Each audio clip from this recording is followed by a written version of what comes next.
पढ़ी होगी, स्मरण की होगी, उसका भाव भी समझा होगा। एक बार उसको फिर दोहराते हैं।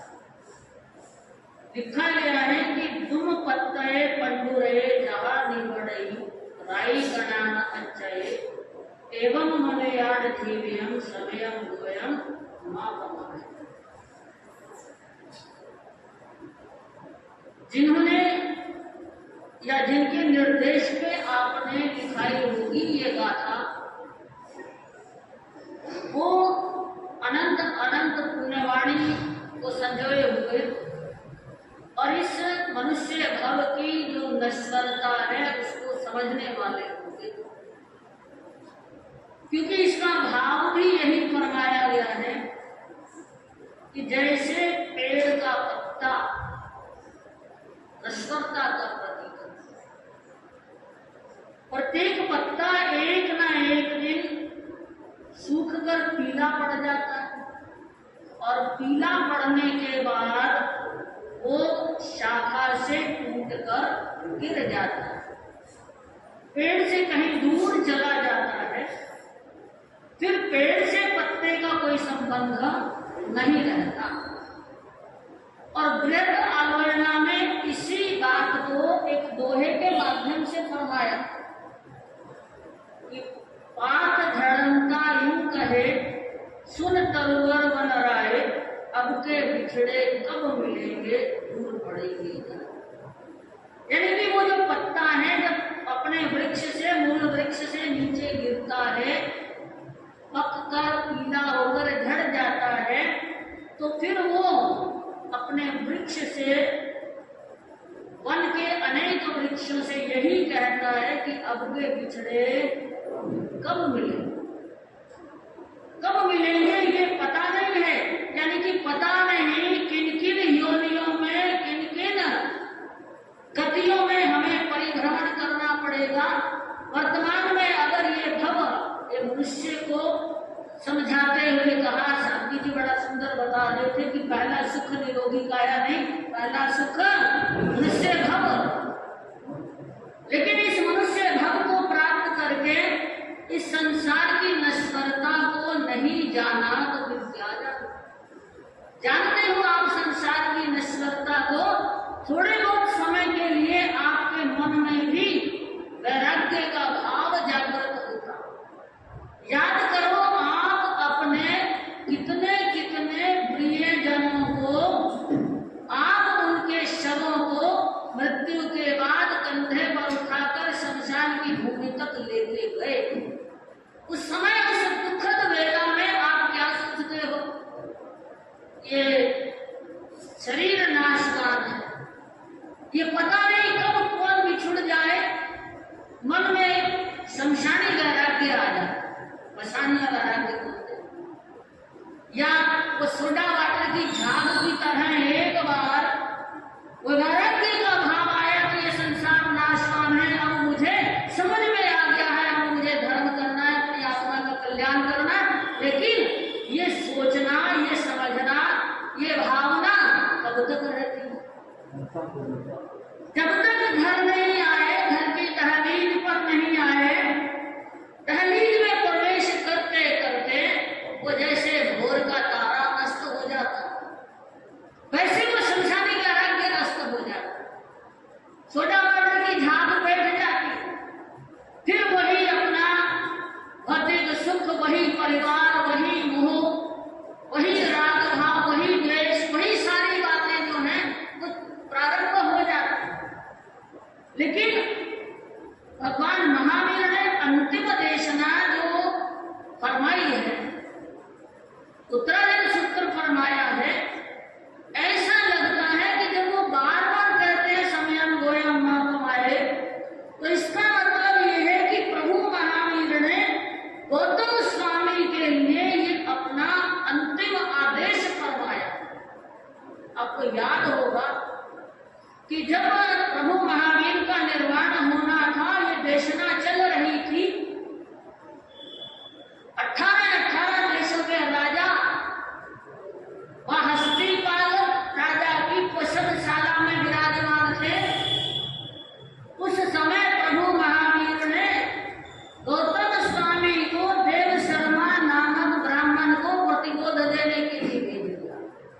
क्यों भेजा होगा? भगवान महावीर स्वामी घट घट के अंतर्यामी वो जानते थे कि गौतम के हृदय में मेरे प्रति राग का भाव है, जो इसके केवल ज्ञान में बाधक बना हुआ है। और ऐसा नहीं हो कि मेरे जाने के बाद, क्योंकि प्रभु महावीर अपना अंत भी जानते, समय भी जानते थे, इसलिए वो समझ गए कि जीवन पर्यंत ये गौतम स्वामी विनीत रहा है, अज्ञा धर्म का आराधन करने वाला रहा है, अनेक जिज्ञासाओं का समाधान करते हुए ज्ञान का दीपक प्रज्वलित करने वाला हुआ है। सिर्फ एक छोटा सा जो एक आवरण है, वो भी मेरे चरण के प्रति जो इसका राग बना हुआ है, ये इसके केवल ज्ञान में बाधक है, इसका भी निवारण, यानी कि जाते जाते एक और उपकार गौतम स्वामी पर किया, भेज दिया, अपने से दूर भेज दिया, क्योंकि वो जानते थे कि ये जो वीतरागता का सूर्य है, आप भी जानते हैं, ये वीतरागता का सूर्य हरेक के घट में उदय नहीं होता। अभी आपने संसारी वैराग्य की बात कही, क्षण भर के लिए आता है, वीतरागता आती है, संसार की नश्वरता का बोध हो जाता है, लेकिन उसके बाद फिर वैसे के वैसे। लेकिन ज्ञानियों ने कहा, गौतम के माध्यम से प्रभु महावीर ने फरमाया है कि हमें हमेशा जागरूक रहना चाहिए। जब मनुष्य भव उत्तम भव मिला है तो चेत जाना चाहिए। न जाने ये कितने कितने गतियों में, 4 गतियां हैं, 84 लाख जीवा योनियां हैं। तो भगवान ने कहा कि पता नहीं, ए गया देव लोएश नरेश भी ए गया असुर कायम महात्म में हूँ गच्छे, कि जैसे जैसे कर्म करते हैं उसके अनुरूप हमें गति मिलती। कभी हम देवलोक की सैर करके आ गए, कभी हमने नर्क की वेदनाओं को भोगा, कभी त्रियंच के भाव में दुख भोगा है, कभी असुर बने हैं, कभी हम मनुष्य भव को प्राप्त किए। लेकिन ये मनुष्य भव बहुत मुश्किल से मिलता है, आसानी से मिलने वाला नहीं है ये मनुष्य भव, क्योंकि ये कर्मों के अनुसार ये भव भ्रमण चलता रहता है। 2 प्रकार के मुख्य रूप से जीव कहे, त्रस्त और स्थावर। स्थावर में पृथ्वी काय, अपकाय, तैवकाय, मौकाय, वनस्पति काय, एक इंद्रिय जीव है ये। अगर इन गतियों में हमारा जाना हो जाए, यानी कि ऐसे कर्मों का बंध हमने कर लिया कि नीच गति का बंध, एक इंद्रिय में जाने का बंध कर लिया, पृथ्वी काय, अपकाय आदि में हमने जाने का सामान्य कर लिया, तो फिर असंख्यात वर्ष बीत जाते हैं, उसमें से निकल नहीं पाते हैं। और इसी तरह से अनेक प्रकार की योनियों में भटकते भटकते भगवान ने कहा कि जो गौतम, जो मनुष्य धर्म को धारण करके, मनुष्य जन्म लेकर जो धर्म नहीं करता है, घोर पाप करता है, वो 5 स्थानों में जन्म धारण कर सकता है। देखिए कितना परिवर्तन, नीच कर्म हमें कहां तक लेकर चले जाते। आप जानते हैं, कोई सरकारी नौकरी में भी होगा या व्यापार में भी होगा, तो नौकरी वाला जो है, मान लो एक ऑफिसर बना हुआ है, ऊंचा अधिकारी है, लेकिन गलती से ऐसा कर्म कर बैठा, रिश्वतखोरी कर बैठा, कलम गलत चली गई, लेकिन उसका परिणाम क्या हुआ? कर्मों का बंधन तो हुआ, सरकार ने डिमोशन दे दिया। अब इतना बड़ा अधिकारी है, उसको क्लर्क बना दिया या उससे नीचे भी बना दिया, तो बताओ ये कितना असहनीय दुख होता है। तो आप मनुष्य भव में आए हुए भी अगर ऐसे कर्म करते हैं, पाप करते हैं, तो फिर देखिए ये नीच गति में जाने का आप प्रयास पुरुषार्थ कर लेते, कितना परिवर्तन हो जाता है, कितने दुख वेदनाएं आपको भोगनी पड़ती हैं। लेकिन मनुष्य भव में आकर कुछ वर्षों तक कितना का आयुष्य है मनुष्य भव। भगवान महावीर का आयुष्य 72 वर्ष का था। और आजकल तो वैसे भी जो एवरेज एज है वो 50 वर्ष मान के चलते। पुण्यवाणी होती है तो दीर्घायुष्य मिलता है, कोई 100 साल जीता है, कोई इससे ऊपर भी जीता है, कोई जवानी में चला जाता है, कोई बचपन में ही चला जाता है। लेकिन ये देखिए कि जो हमने कर्म किए हैं, कुछ वर्षों तक मनुष्य भव प्राप्त किया, कुछ वर्षों तक भोग भोग कर यूं ही गवा देते हैं और पतन के रास्ते पर चले जाते हैं। करोड़ों करोड़ों वर्षों बाद भी मनुष्य भव की प्राप्ति होना बहुत मुश्किल बात हो जाती है। उदाहरण बताते हैं, दृष्टांत से समझने का प्रयास करो कि एक सरोवर है, सरोवर, उसके ऊपर काई आ गई, पानी भी है, पानी के ऊपर काई आ गई। उसमें एक कछुआ अपने परिवार के साथ रहे, कछुआ भी है, कछुई भी है, छोटे बच्चे भी होंगे। लेकिन कभी समय आया, एक हवा की हिलोर आती है और उस काई में थोड़ा सा छिद्र बन जाता है, वो काई की परत एक तरफ हटी और कछुए को अंदर उजाला दिखाई दिया। मुंह निकालता है बाहर को और देखता है बहुत उजाला है, कितना सुंदर ये संसार है। बाहर निकला, छलांग लगाई, चारों तरफ देखता है, मनोरम दृश्य दिख रहा है और सोचता है कि अभी मैं जाता हूं और अपनी कछुई को भी लेकर आता हूं, उसको भी ये सुंदर मनोरम वातावरण का आनंद लेने के लिए लेकर आता हूं, अपने परिवार को लेकर आता हूं। दोबारा फिर छलांग लगाई, छलांग लगाई, इतने में विपरीत हिलोर फिर आई और वो काई फिर। अब बताइए वो क्या वापिस आ सकता है?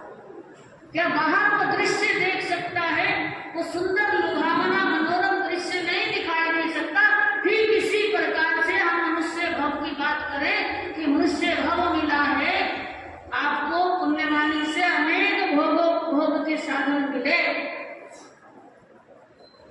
इन्हीं में रचे बसे, इन्हीं को इकट्ठे करने में अगर आपने अपना समय गंवा दिया तो फिर बताइए न जाने किन किन गतियों में हमें परिभ्रमण करना पड़ता है और न जाने फिर कब जैसे वो पत्ता वृक्ष से कह रहा है कि फिर पता नहीं कब मिलेंगे, कब संयोग होगा, कब हमारा फिर से मिलना होगा। ऐसे ही अपने लिए भी, अपने जीवन के लिए भी हमें ये सोचना है कि जिन पर हम इतराते हैं, परिवार पर हम इतराते मत करते हैं, अभिमान करते, मेरा परिवार, अरे बड़ा बेटा विदेश में डॉक्टर, छोटा बेटा इंजीनियर है, ना जाने कितने कितने बातें आप कर लेते, अभिमान में फूला नहीं समाते हो, लेकिन ये नहीं पता लगता कि ये संयोग वियोग में बदलते समय नहीं लगता है। ये मनुष्य भव एक दिन बीत जाएगा। आपने पाप कर्मों में, अभिमान में अनेक अकृत कार्य कर लिए और फिर नीच गतियों के मेहमान। तो बताइए उस समय जो है ये हमारे को दोबारा मनुष्य भव मिलेगा, कब मिलेगा ये पता नहीं, ये कर्मों की कहानी है। लेकिन जो मनुष्य भव को प्राप्त करके अपने जीवन को श्रेष्ठ बना लेता है वो अपने आत्मा का कल्याण कर लेता है। वरना ये बहुत मुश्किल है, ये सम्यक्त्व की प्राप्ति भी बहुत मुश्किल है। कर्मवाद कहता है 8 कर्म है, लेकिन सबसे ज्यादा प्रबल जो है, इसकी सबसे ज्यादा स्थिति भी है, जो जल्दी क्षय नहीं होता है, वो मोहनीय कर्म को कहा है। 70 कोड़ा कड़ी सागरोपम का जिसका स्थिति है। 2 प्रकार का बोलते, दर्शन मोहनीय, चारित्र मोहनीय। दर्शन मोहनीय जो कर्म है ये मनुष्य के सम्यक दर्शन को बाधित करता है। हमारा देखना सही होता ही नहीं है, हमें ज्ञान होता ही नहीं है, हमेशा दोष ही दिखते हैं। ठीक उसी प्रकार एक सफेद दीवार है, कौन से? उसमें एक छोटा सा पेन से मार्कर से काला निशान लगा दिया और आपको पूछे कि ये दीवार पे क्या दिख रहा है, क्या देखोगे? वो सफेदी नहीं दिखेगी, सफेद दीवार नहीं दिखेगी, कोरी दीवार नहीं दिखती, सिर्फ दिखती क्या है? काला डॉट दिखता है, दोष दिखते हैं। तो ये हमारे मोहनीय कर्मों का परिणाम होता है। ये हमारा सम्यक दर्शन बाधित हो जाता है दर्शन मोहनीय कर्म से। चरित्र मोहनीय कर्म जो है हमारे चरित्र को विकृत करने वाला है। सम्यक तो उसे ही प्राप्त होता है जिसने अनंतानुबंधी जो कषाय चतुष्क है, यानी कि 4 कषाय, उसमें भी अनंतानुबंधी कषाय चतुष्क जो है और दर्शन मोहनीय का क्षयोपशम कर लिया, उसको सम्यक्त्व की प्राप्ति हो जाती है। यानी कि धर्म पर जिन वाणी पर दृढ़ श्रद्धा हो जाती है, सम्यक्त्व का बोध हो जाता है। जैसे प्रभु महावीर को नए साल के भाव में हो गया, याद होगा, नए साल के जीव को संकित की प्राप्ति हो गई। लेकिन जरा सोचो, उसके बाद भी प्रभु महावीर को 26 और भव करने पड़े, कुल 27वें भव में जाकर तीर्थंकर बने। उसमें भी हम यही कहते हैं 23 तीर्थंकरों के कर्म एक तरफ और महावीर स्वामी के कर्म एक तरफ, लेकिन उसी भव में मोक्ष जाना है तो अपार श्रेष्ठता का पालन किया, अपार समता भाव, करुणा की दया थी, प्राणी मात्र के प्रति उनके भीतर करुणा का भाव था, अपने अपकारी को भी क्षमा करने वाले। तब कहीं जाकर उस 27वें भव में कर्मों का निपटारा हुआ और मोक्ष रमणी का वर्णन हुआ। अब देखिए, सम्यक्त्व की प्राप्ति के बाद भी सम्यक्त्व प्राप्त हो गया, जैसे नए साल के भव में हुआ। लेकिन हमारे अप्रत्याख्यानी चतुष्क हैं, कषाय चतुष्क हैं, क्रोधवान माया लोग हैं, अप्रत्याख्यानी हैं, तो सम्यक्त्व आ जाने पर भी श्रावकपणा नहीं आता। श्रावक के व्रत ग्रहण करने की रुचि नहीं जगती है कि हम श्रावकपणा 12 व्रत धारण कर लें और फिर उसके बाद अगर मान लो श्रावकपणा आ भी गया, प्रत्याख्यानी चतुष्क का उदय है, तो साधुपणा नहीं आता। ये भी हटाना पड़ता है। प्रत्याख्यानी चतुष्क, क्रोधवान माया लोग, इसको भी हटाना पड़ता है तो भी तरागता प्राप्त हो। ये मोह के लेवल है कि मोह जितना जितना कम होता है, कषाय जितनी जितनी कम होती है, मंद होती है, उतना उतना वितरागता की ओर हम बढ़ने वाले हो जाते हैं और फिर बिल्कुल क्षीण मोहनीय मोह कर्म बिल्कुल क्षीण हो जाता है।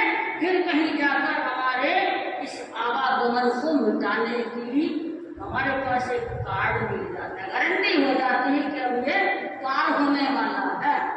तो इस तरह से आप देखिए कि ये जो कर्मों का परिणाम है, कर्म हमें कहाँ कहाँ तक लेके जाते हैं। मनुष्य भव में भी हमें कितना पुरुषार्थ करना पड़ता है, पराक्रम करना पड़ता है और फिर कहीं जाकर हमारे इस भव का अंत होता है। इसी भव में नहीं होता है, प्रयास करना। 5वां आ रहा है, प्रयास करोगे, थोड़ा थोड़ा मोह को कम करोगे, तभी तो किसी ना किसी भाव में बोलते ना, ट्राई अगेन।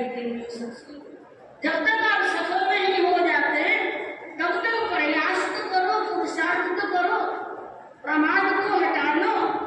भगवान बार बार फरमाते हैं, एक गाथा में और फरमा दिया, परी जो रही ते शरीरे कैसा पंडुरिया हवंती। इसे धन के गाथा में कहा, से सब चले ये हुए कि समय हुए मां।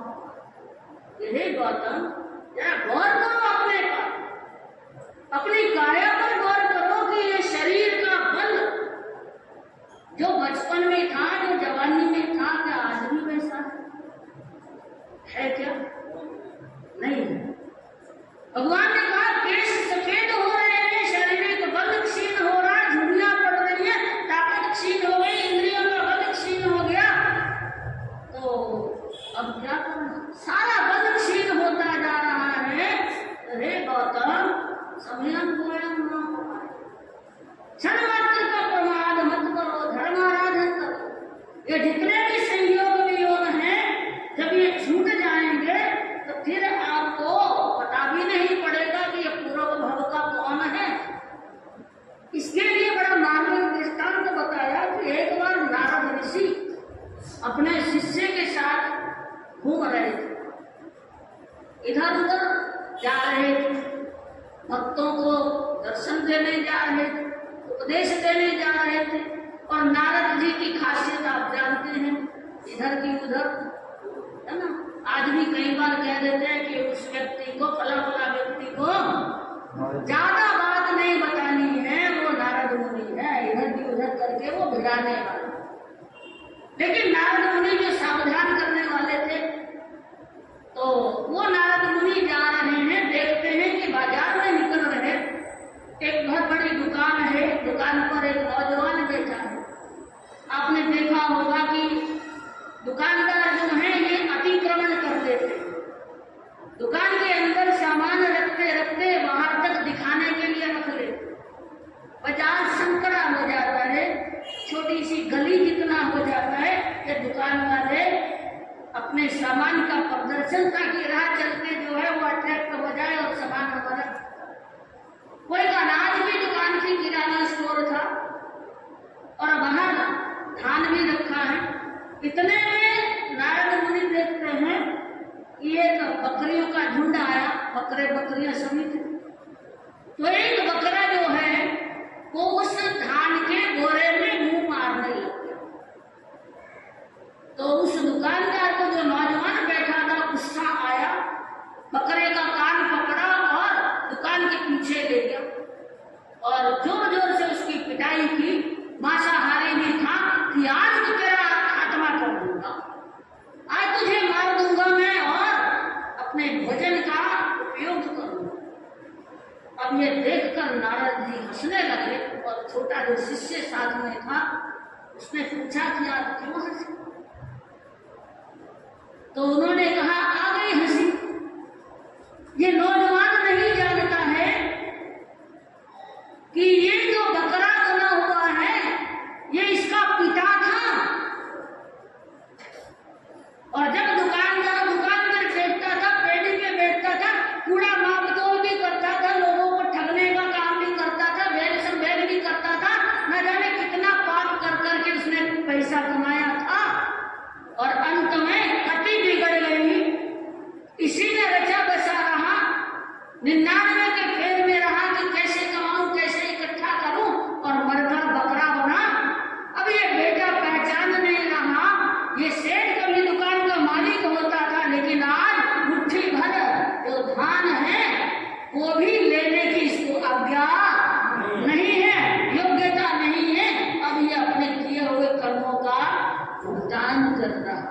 कहने का मतलब यही है कि जो मनुष्य भव को प्राप्त करके अपना जीवन धर्म आराधना में व्यतीत करते हैं, अपनी आत्मा के स्वभाव में रमण करते हैं, तो फिर उनको पूछने की जरूरत नहीं कि हम कहाँ जाएंगे बोलकर। एक शायर ने फरमाया है, खिदमत धर्म की जो कर जाएंगे, नाम दुनिया में रोशन हो कर जाएंगे। जैसा कर्म करेंगे वैसा फल पाएंगे, ये ना पूछो कि मरकर किधर जाएंगे। नरक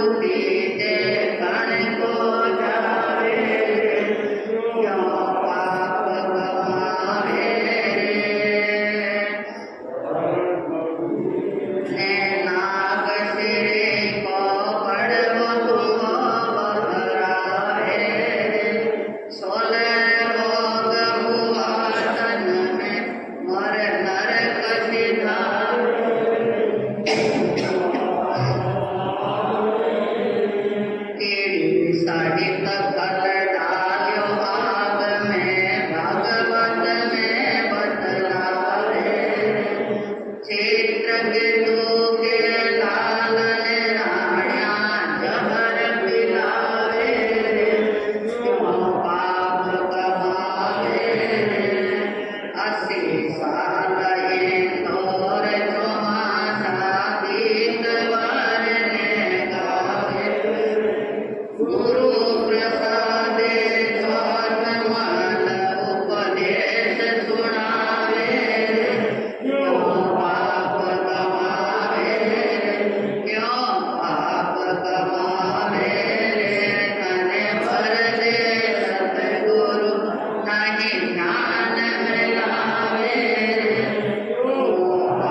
पावन चरण कमलों में कोटि से बंधन।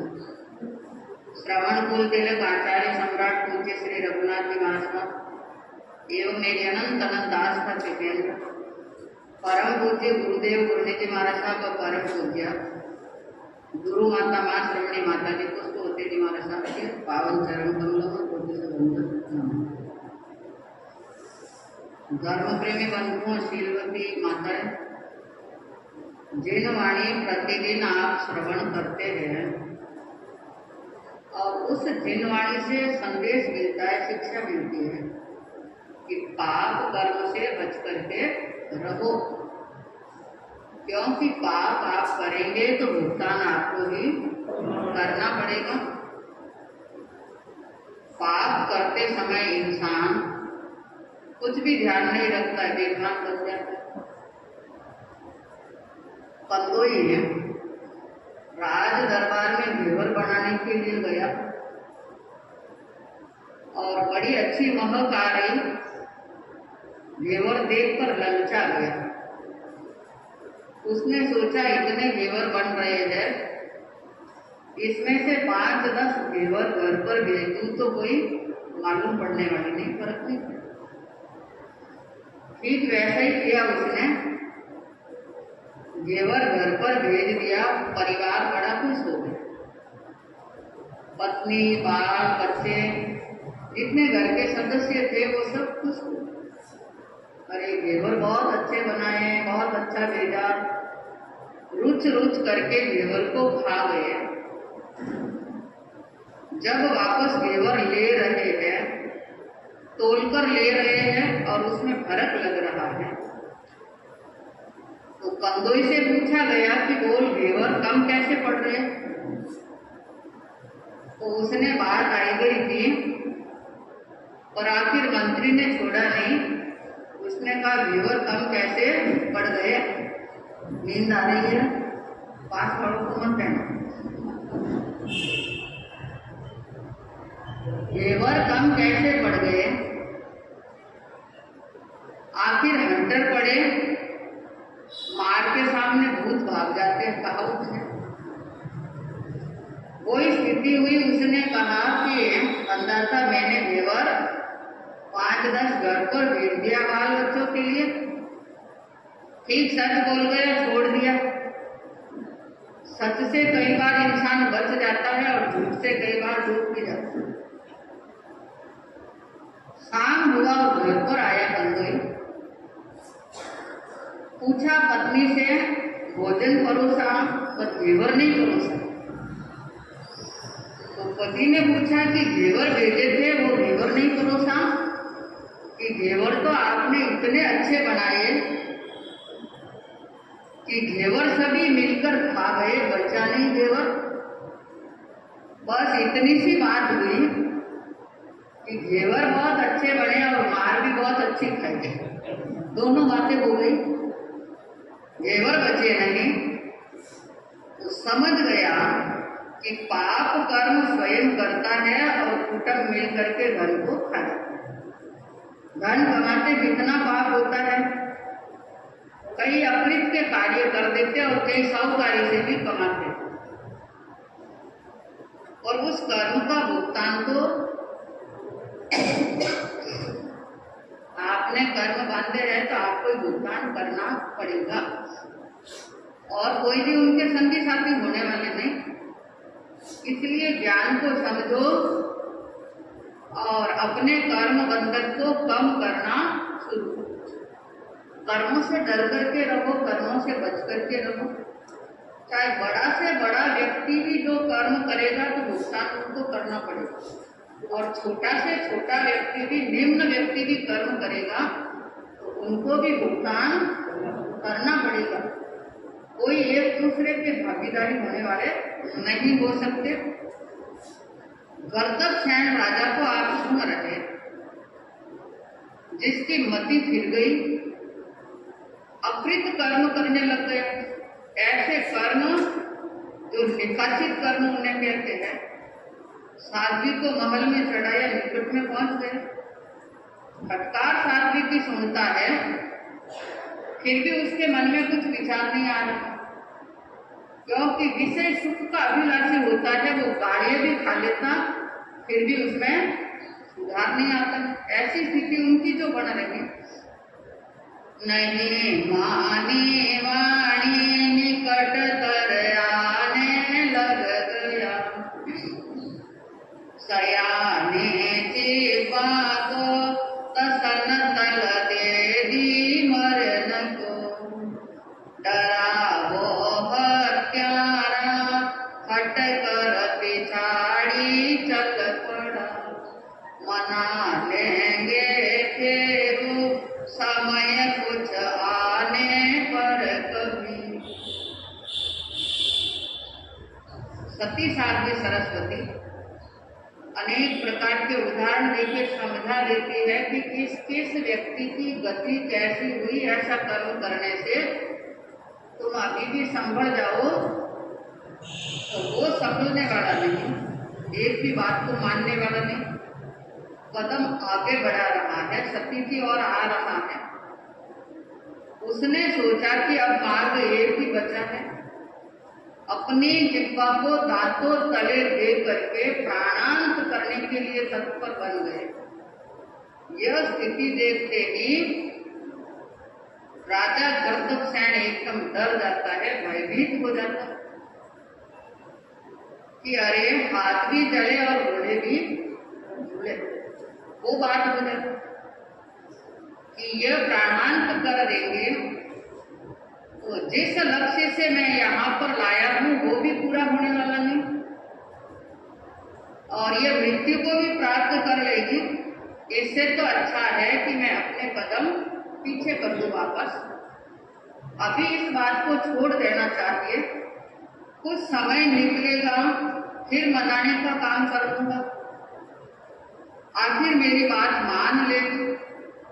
यही विचार जिसके हृदय में, और वहां से महल से वापस हट गया, कदम पीछे रख दिया कि अभी कदम आगे बढ़ाने में फायदा नहीं है। अनजल तजिया देह नेह व्रत से करा, उज्ज्वल चित्त अनपार ध्यान प्रभु का धरा, विनाश धर कपाट पद्मासन है वही, सरस्वती सती एह सदा चढ़ती कले, सदा चढ़ती कले। हंसा जी नाम भी बड़ा अच्छा है, वैसी उज्ज्वल भावना। अनजल तजिया, जिस महल में चढ़ाई सती को, उसने अपने अन्न जल का त्याग कर दिया कि जब तक इस उपसर्ग से मेरा बचाव न हो, ये उपसर्ग नहीं मिटे, तब तक अन्न जल लेने का मुझे त्याग है। ऐसा त्याग कर दिया। चित्त में बड़ी उज्ज्वलता है, निर्मलता है, पवित्रता। ये उज्ज्वलता रहना बड़ा कठिन कार्य है किसी भी व्यक्ति के, इंसान के लिए। जब उज्ज्वलता रहती है तो सारे काम उनके जीवन के उज्ज्वल ही उज्ज्वल होते हैं। प्रभु परमात्मा का स्मरण कर रहे, ध्यान साधना में बैठे। ध्यान साधना में बहुत बड़ी शक्ति होती है। ध्यान साधना से आत्म बल मिलता है, ध्यान साधना से रोग नष्ट होते हैं, ध्यान साधना से कर्म क्षय हो जाते हैं, ध्यान साधना से समता के भाव आ जाते हैं।